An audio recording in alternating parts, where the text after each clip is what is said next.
The strongest driving force is when you love the process. It's not the target, it's the process.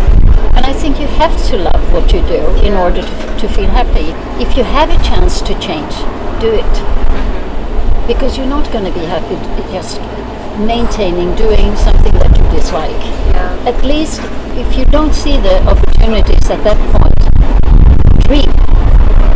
dream about it, because that helps as well.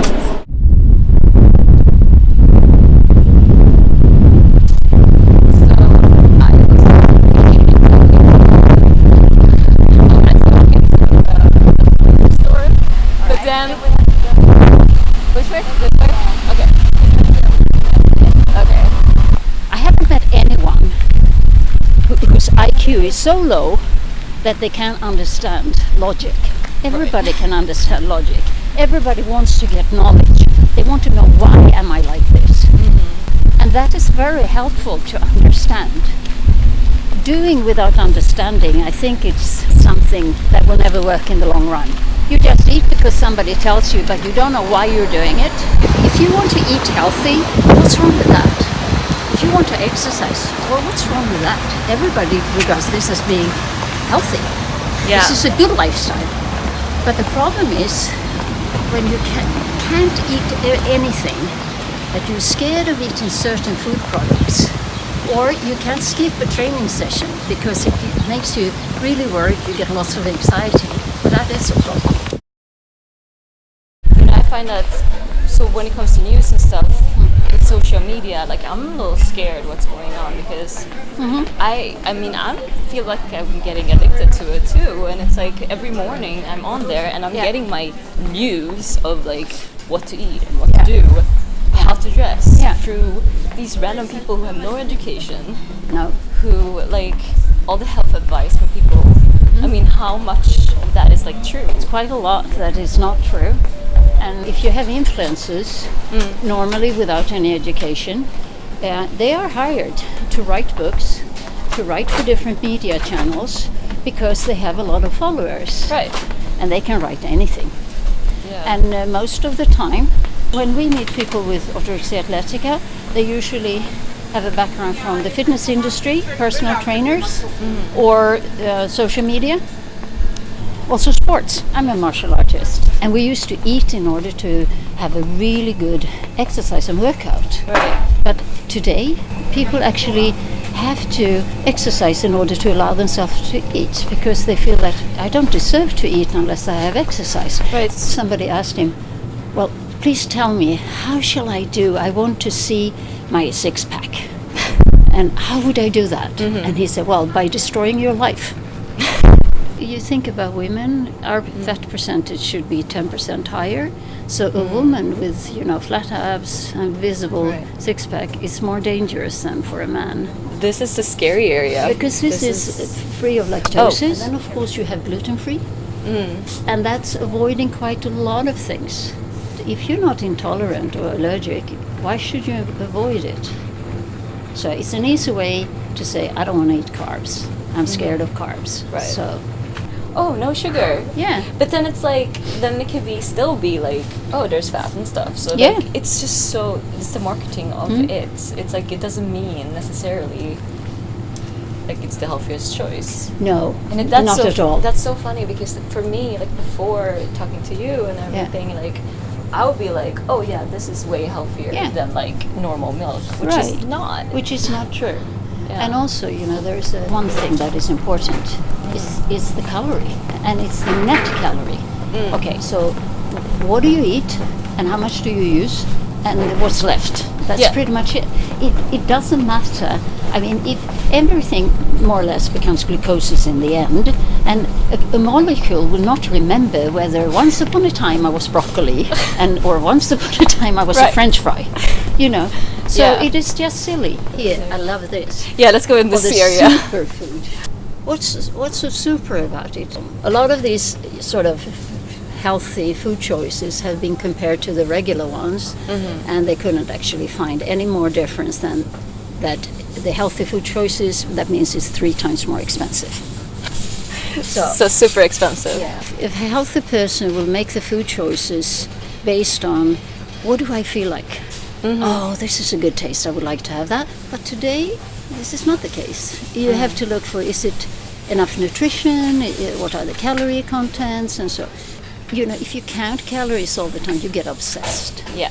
So that's it gets not very good. addicting after Yes. a while. When I went on the airplane on my way here, these 3 girls were like counting their steps and then talking about like, oh, that's why you are allowed to eat this. And it made me so sad that they're monitoring each other. Yeah. And Competing and comparing. And is this a life? You can't eat at any time you want. What do you want to prove?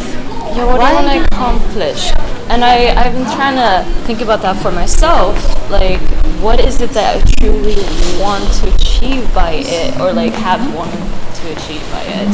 And I mean, the control part is huge for me, at least. Yes. Like, I love feeling like I'm in control of what I'm doing. But then I'm missing out, like, whenever I actually go out and, like, try new things and let other people decide what I should eat. But you know, it's about keeping control. But actually, I would rephrase it to, I'm so scared of losing control. If you make your plan, you have your food plan, you have your exercise plan, and this is the way you're going to do it. So, for example, some people would, on a Sunday, you prepare your meals for the whole week or whatever. But how on earth will you know on a Sunday how hungry you are on a Thursday? How do you know how you're going to feel? 5 days later, you don't. This thing about traveling, so many with Orthorexia Atheltica, they can't travel anymore. Because traveling means changing an environment, which is extremely difficult. It means also taking a lot of new decisions. Risks. Yeah. So basically, from when you get to the airport, you have your drinks, you can't bring them through security. True. The food you get on the airplane, you can't eat. And then, of course, the travel makes you destroy the times for eating. And then you gotta change your time zone, so Yeah. that's completely off. Yeah. Suppose you were supposed to have lunch at 12. All right, but you don't land until 1. And then you're through the customs at 2. It's not New York, okay? Just stop there. Yeah. So, and that means, okay, now it's too late for lunch. Yeah. And it's too early for dinner. So, well, you can't eat then, because that will create a problem. So you will skip your lunch. Right. And by dinner time, the anxiety will be so high that you have a problem eating it. Because it's like, okay, did I miss calories here, or did I do too much? Or Yeah. And what kind of meal is it? Yeah. If it is not lunch, it's not dinner, what is it? Right. And that will create anxiety. Yeah. And then also, of course, you've been seated for some time in the airplane. So, I haven't moved enough, I have to move.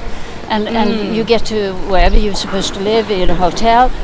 Is there a gym there? There's no gym. That's going to create problems. I got so tired of feeling like, is this it? Yeah. Like, is this really it? Am I gonna do this for the rest of my life, and that'll be it? Is that your achievement in life? Yeah. You tell your grandchildren, I was really good about planning my food and exercise. It ruins your life too. I mean, there are so many that actually would choose their job. They choose a job that will fit with eating and exercising.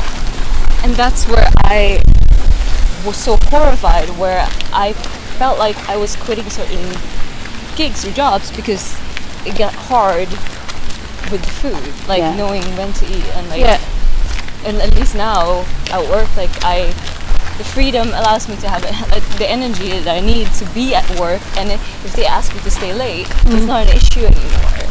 But it would have been such a big issue before, because I remember like being on set on a 16-hour set, and I was crying at the end, and I had to leave an hour early and ask permission, and they gave me, shit for it. But I was so exhausted. I was broken. Yeah. Your journey has been fantastic. You've made so many changes, and I could actually summarize everything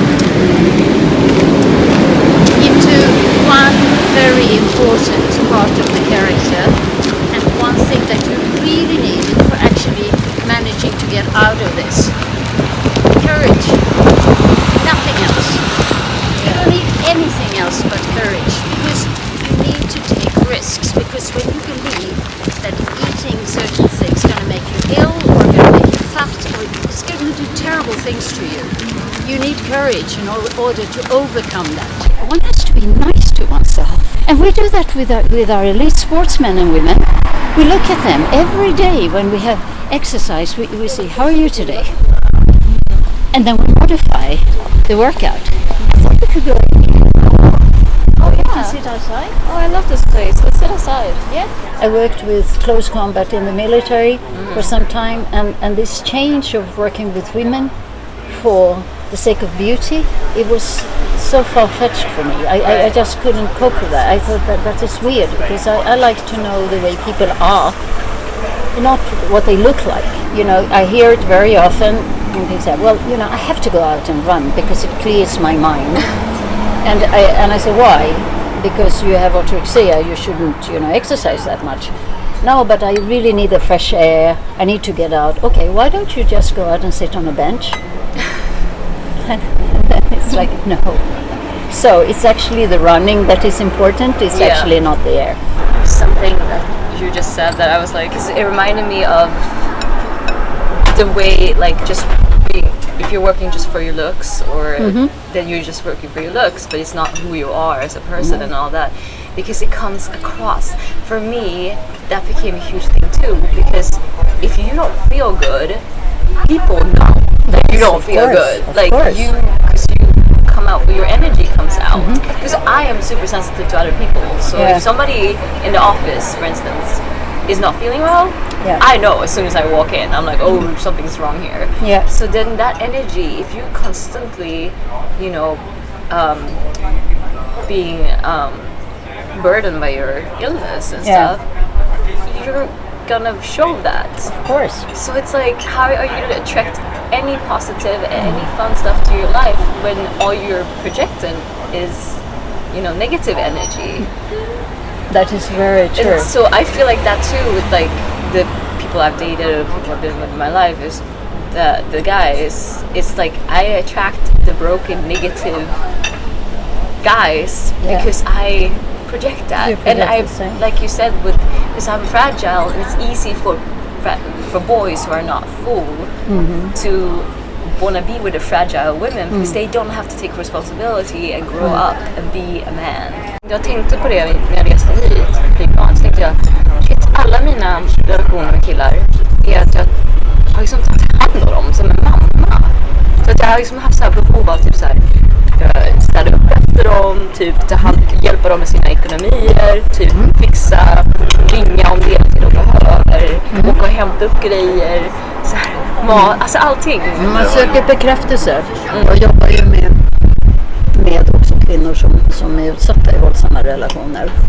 Och det är helt fantastisk resa att ha både ätstörningsproblem och en sån relation samtidigt.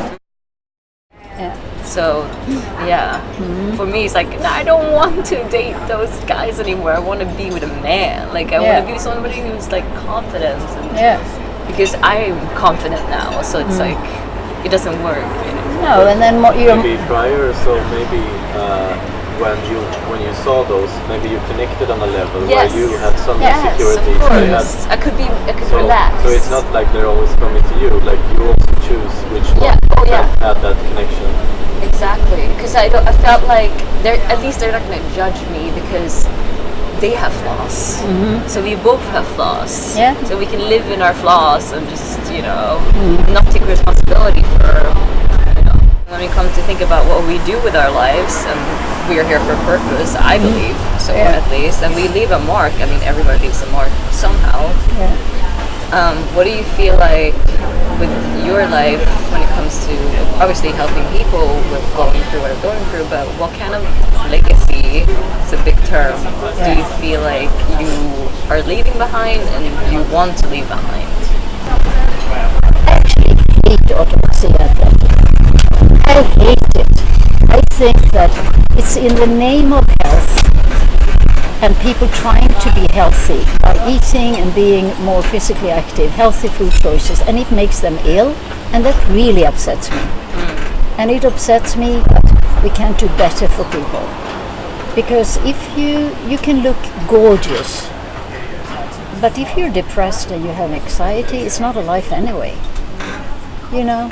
So I think it's meaningful for me to do what I'm doing. And when I don't feel it's meaningful anymore, I'm going to leave.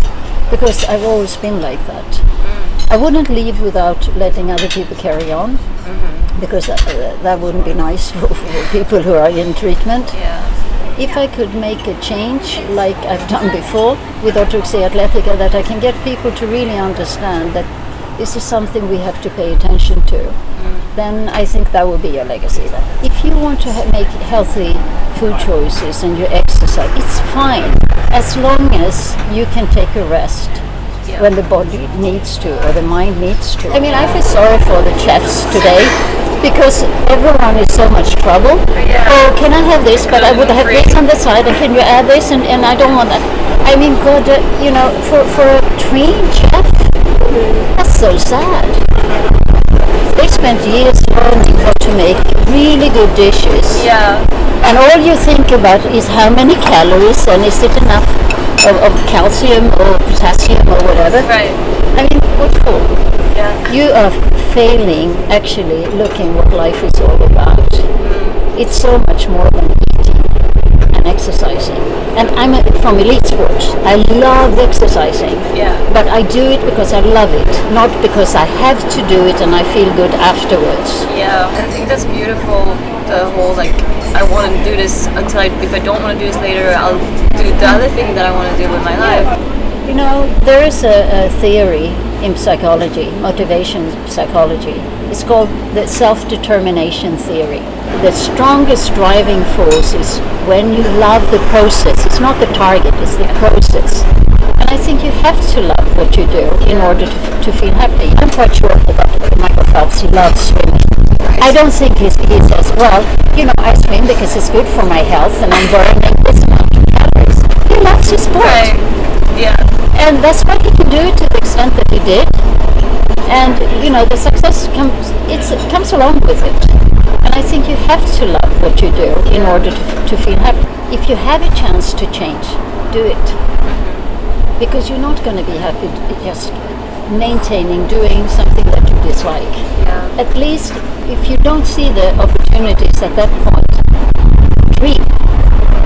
dream about it, because that helps as well. Men alltså jag tycker kroppen är så otroligt finurlig. Det är världens bästa maskin och den försöker tala om man behöver salt eller man behöver socker eller vad man behöver. Om vi bara lyssnar. Jag brukar ha en jämförelse att de flesta kan äta sallad. Och jag brukar ta tonfisksallad då, för den brukar vara ganska lätt liksom. Det är bara ägg och oliver och lite grönsaker. Och så det kan de flesta äta. Och kanske till och med bröd till. Men när man säger jag tar brödet så tar man tonfisksalladen, häller den upp och ner och plattar till och så in i ugnen och ut kommer en pizza. Då kan den med orthorexi eller anorexi inte äta pizzan. Fast man har sett att det är samma ingredienser för att man är rädd för ordet pizza.